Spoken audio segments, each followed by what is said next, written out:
In our top story tonight, a 19-year-old man was shot late last night in the Lorraine Village housing community located in the Grove area of St. Croix. News Channel 8's Wes Small has the sad details of another young man slain. Thank you very much, Jerome. Very sad news to report again as another young black man has been slain, this time Lorraine Village.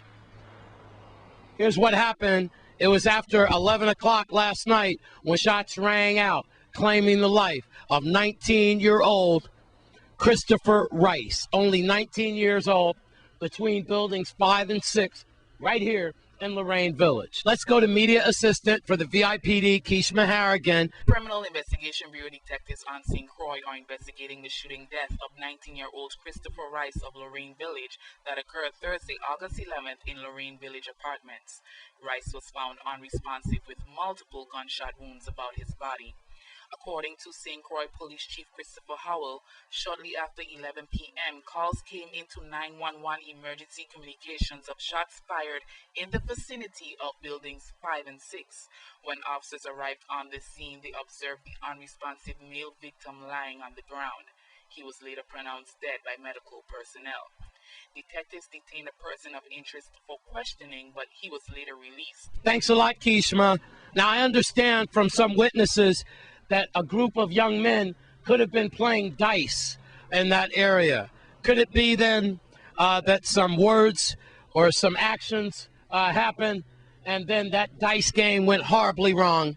We understand he was shot at least 5 times in his upper body, dead on arrival. When emergency responders got here, young Christopher Rice, only 19 years old, was dead.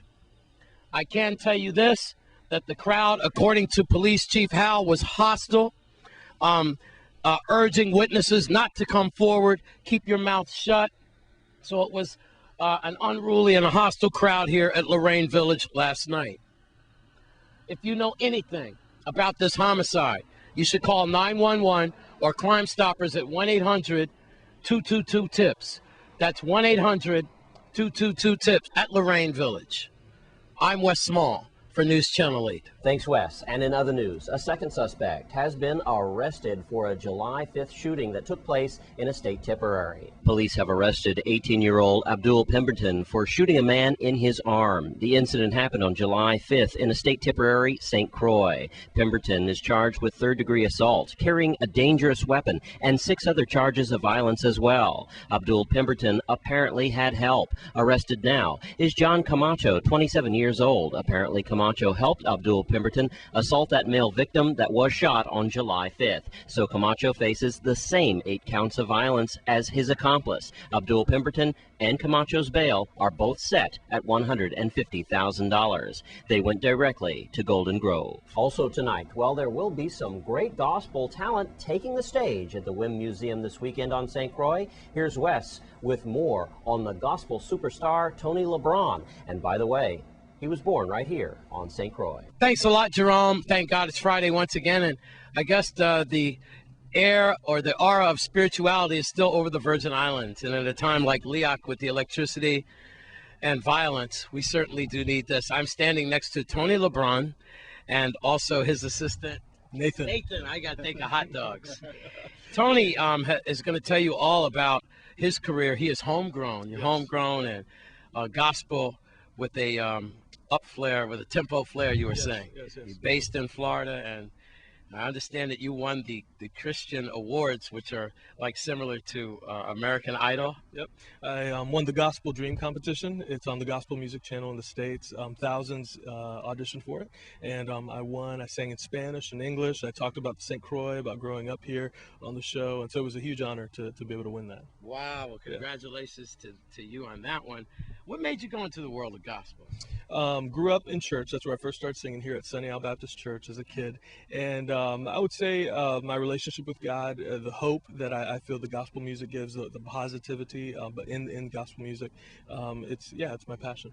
All right, Nathan, and you hooked up with my man Tony. Is this your first time to the territory? It is my first time to the Virgin Islands. I love it. It's beautiful here. Tony and I have been playing together for a few years now, about 4 years, I'd say.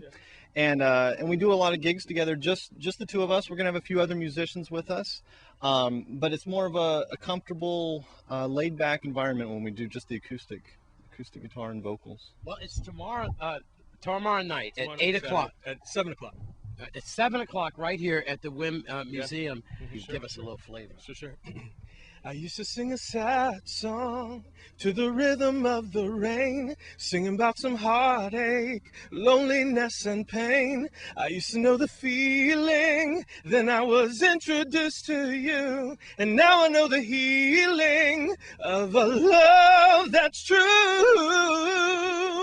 If folks would like to get in touch with you and your website and keep up with your career. Absolutely. TonyLeBron.com. On Facebook, look me up, Tony LeBron. And then on iTunes, you can find my CD there under Tony LeBron. All right. Yeah. Right on with that. 7 o'clock. We'd like to see your face in the place here at the WIM Museum. I'm Wes Small for News Channel 8. It looks like that will be a great show at the WIM Museum. And we've got a great play coming up from Country Day. Stay with us on Channel 8 News. That's next.